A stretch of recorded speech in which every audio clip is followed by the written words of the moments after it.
everyone to the Australian National University on this absolutely beautiful morning. I'm Roxanne Missingham, the University Librarian, and it's my great privilege to be the MC today for our brief ceremonies introducing you to the Menzies Library and the celebration in its 50th year. I begin by saying that we acknowledge and celebrate the first Australians on whose traditional lands we meet and pay our respects to the elders of the Ngunnawal people, past and present. We are delighted to welcome so many distinguished guests, friends, current staff and former staff. I would like to acknowledge distinguished guests, His Excellency Mr Charles Lapani, the Papua New Guinea High Commissioner to Australia. It's a great privilege to have you in our library again. It was wonderful to have you last year and terrific to have you this year. To Aileen Weir, who's representing the National Library of Australia, to Elizabeth Henderson, the granddaughter of Sir Robert Gordon Menzies, and to Imogen Matthew, the Vice President of the Postgraduate Students Association. The steps to create this first specially designed building for the library over 50 years ago were complex. Before the establishment of this library, the Deputy Librarian, Noel Stockdale, noted that in the accommodation that was being used to house the library collection, he would see a possum frequent the shelves at night, scattering books and leaving unwelcome deposits. It proved a challenge to collection management and, true to the form of any good organisation, there was extensive debate about forming this library, and there were 3 committees formed over a number of years and many submissions written from the university librarian.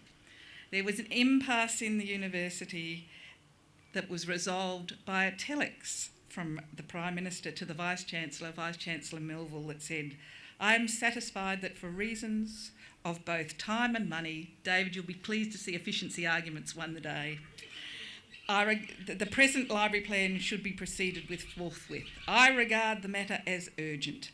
I do not doubt that there would be some advantage to be gained by having a research library and an undergraduate library adjacent to each other, but the reasons now prevail for prompt building on the already proposed site." And thus, our 50 years of the Menzies Library began with a firm declaration. Today we'll have 3 short speeches and then we will have a celebration with a cake that you will all be invited to join us in toasting the anniversary with cups of tea and cake. But I'd like to introduce our first speaker, the Vice-Chancellor, Professor Ian Young, to introduce the anniversary.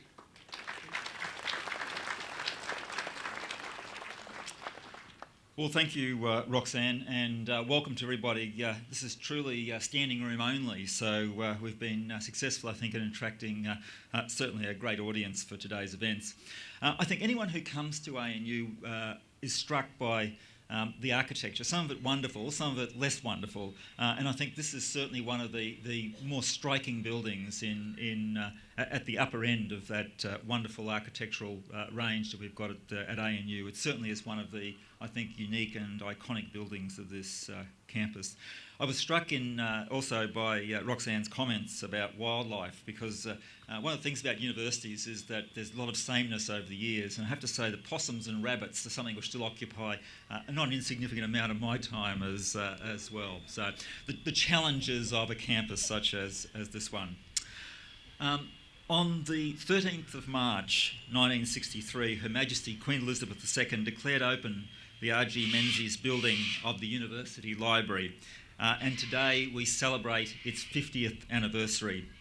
The Menzies Library was, of course, named after Sir Robert Gordon Menzies, who was instrumental in many ways in the development of this university. And Sir Robert, in fact, laid the foundation stone for this purpose-built university library in May of 1961, so a couple of years before its actual opening. The library was designed by architects John F. Scarborough and Partners in association with Max Collard and Guy Clark, and constructed by Simi and Company Proprietary Limited.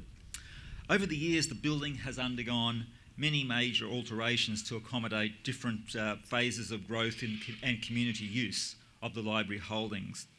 Over the past 50 years, the Menzies Library has supported an extraordinary range of research conducted here at ANU. And as I say, that really does cover a broad range of disciplines and styles of learning and research. Some of the treasures which have supported that research can now be found in the library's rare book collection, and if you haven't seen it, it really is something worth looking at. To give you a couple of ideas, thank you very much on that wildlife theme. The oldest Western language book in the library is in fact 2 leaves of Plutarch's Lives, Volume 2, which was printed in Venice in 1478 and presented to the library by Dr. Bensusian Butt in 1967. And the oldest set of journals in the library is the Royal Society of London's Philosophical Transactions, volumes 1 to 177, produced in London between 1665 and 1886. And the original set, complete to date, was bought in October of 1948. Over time, the special collections of the library have included a whole range of things, including official publications, material in Asian languages, and of course our Asian language collection is again one of the critically important parts of this library and indeed of the university. It also contains a whole range of economic materials, including resources from the nationally significant Noel Bentlin Archive of Business, Labour and Research, as well as major humanities journals. New technology is something which I think has been a focus of not only this university library but libraries around the world, and indeed Menzies Library has been a leader in this field. The library was one of the early pioneers in installing an integrated library management system in 1984 and later a network accessible online public access catalogue in 1987. It was the first Australian library catalogue available on ARNet, and in 1985 it was the second university library in Australia to install a CD-ROM service. ANU theses are held in the rare book collection of the Menzies Library, and 2013 in fact marks the 60th anniversary of the first ANU theses. Today I'm pleased, as well as noting the anniversary, also to launch the online release of the first 5 years of these theses, which are now available through the ANU digital collection service. Early theses, of course, include really seminal works in a whole range of things, but particularly in science, economic and Asian studies. So to commemorate the opening of the Menzies Library, I'd be delighted to welcome you to join us throughout 2013 for really, I think, a fascinating look at the history of this library and the people, collections and technology of the library over the past 50 years. And today there will be a range of events, including a lecture by ANU Heritage Officer Amy Guthrie and tours of the library, and those will be held throughout the day today. There's also a series of exhibition cases in the foyer of the library just behind me, which contain a marvellous history of the library, and information about upcoming events can also be obtained both here at the library but also on the website. So in conclusion, I hope that you find today both enjoyable and indeed informative, and I encourage you to share your memories with us both here today but also through the university's website. Thank you.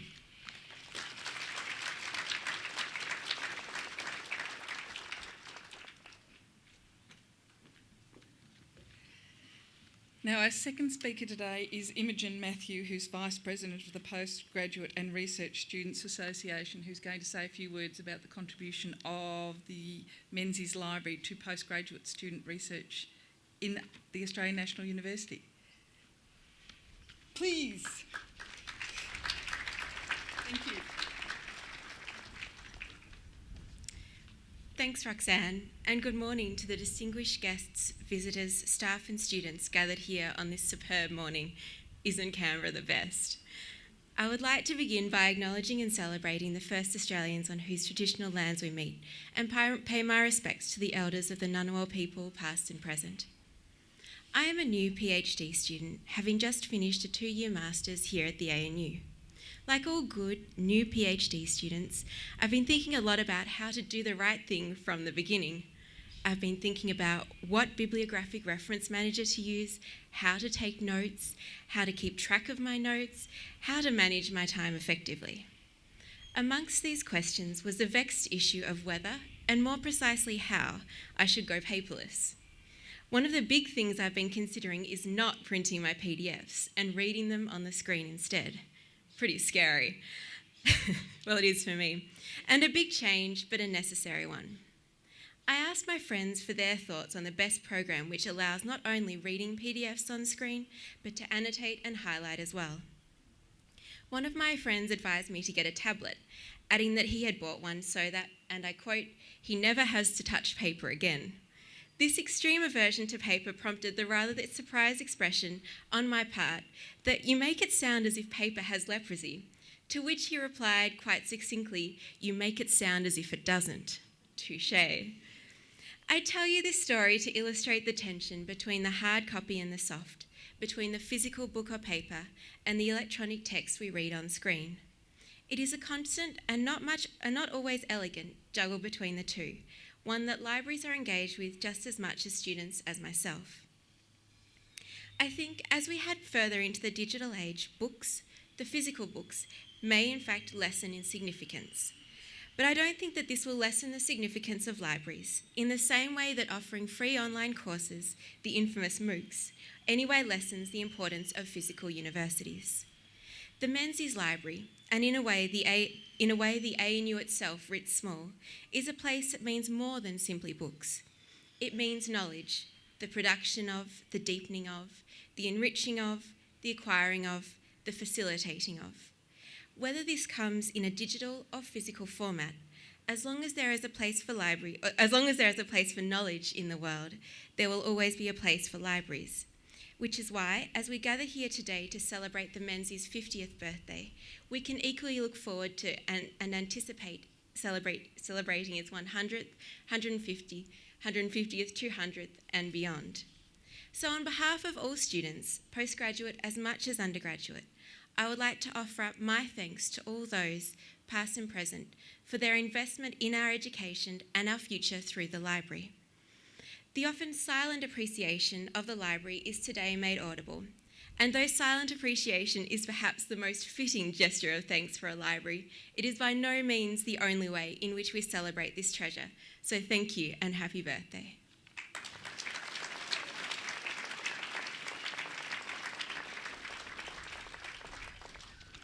Thank you very much. That was just wonderful. Now, our third speaker is Elizabeth Henderson, who's the granddaughter of Sir Robert Menzies, who, as you heard before, was the person that made the decision about this library being created. Let me welcome you to the stage, Elizabeth.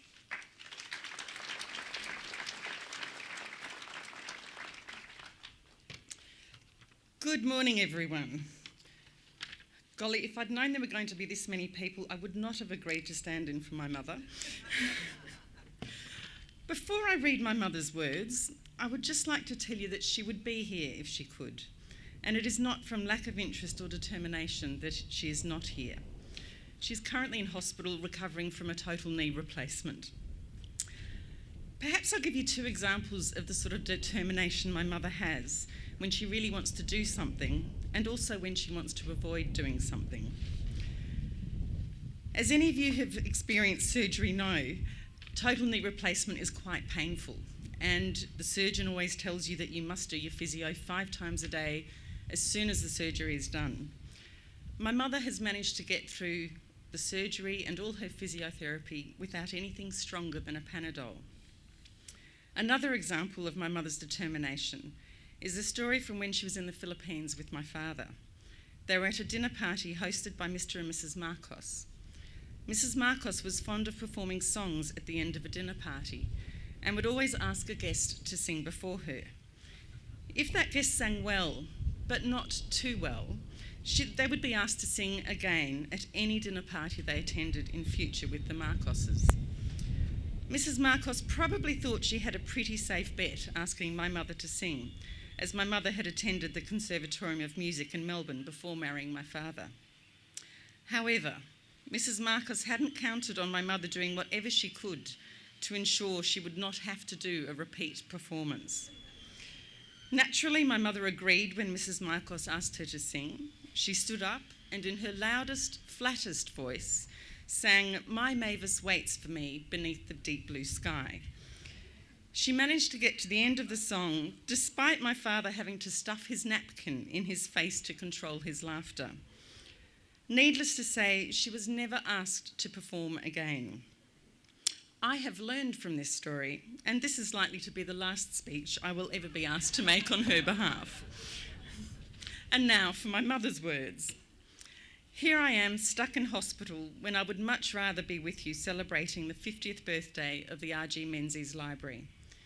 On the other hand, you have probably done rather better by having our daughter and my father's granddaughter, Elizabeth. Another daughter, Edwina, who is unable to be here, studied in this library when she was a student at ANU, much to her grandfather's satisfaction. Books played a major part in my father's life. His father insisted on his children reading out loud. He criticised them vigorously. They must have been terrified, but it probably laid the foundations of my father's skill at speaking in public. He lived with his Scottish grandmother in Ballarat for several years, but the only book she had in the house was the Bible. One night, my father smuggled in a book and read it in bed by candlelight. The ominous tread of Grandma came down the passage, so he blew out the candle. Of course she smelt it, and there was trouble. His punishment was to learn a psalm or chapter of the Bible. He was a fast learner, so from that night on, when he heard her coming, he would lick his fingers and put the candle out like that, thus being able to read many more smuggled books. He remained a voracious reader for the rest of his life. Nothing could be more appropriate than naming a library after him. This library is the icing on the cake. Thanks.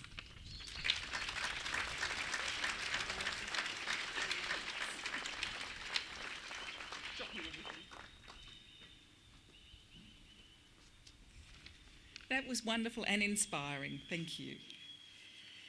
Now, before I invite the Vice-Chancellor and Elizabeth Henderson to cut the cake, from which you will all be able to have a piece, I would like to thank all of those who have made today's event such a success. It's been just wonderful to have so many of our family, our broad family, join us today. I'd like to thank Rebecca Wong, the branch manager of Menzies Library, who has been our chief organiser of so many details.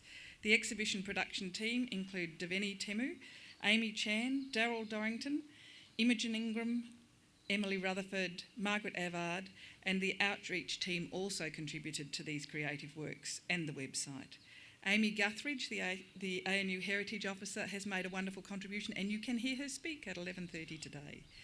Catherine Pearce from Communication and External Liaison has been a wonderful assistant, as have so many staff from Facilities and Services, the Teaching and Learning Commons Support Service, IT Services, and staff from the Library and Noel Butland. Now, I think we can have the cake come out now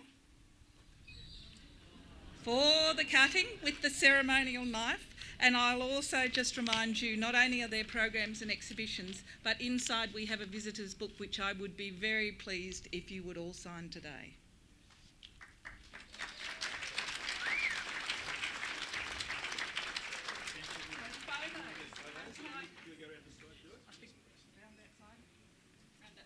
Oh, that side. We go now. It's perfect. There we go.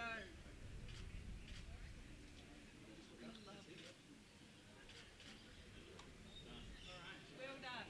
So happy birthday. Thank you all. And you don't have to cut all the slides now. Very good. Thank you, everybody, and enjoy the library and enjoy the rest of your day.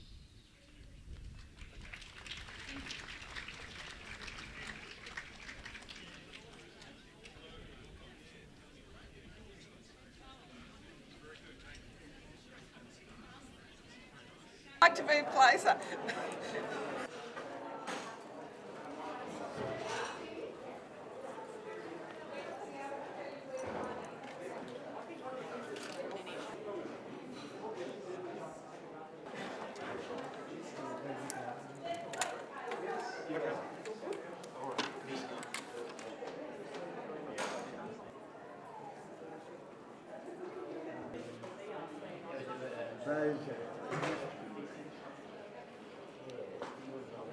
Thank you. Sorry.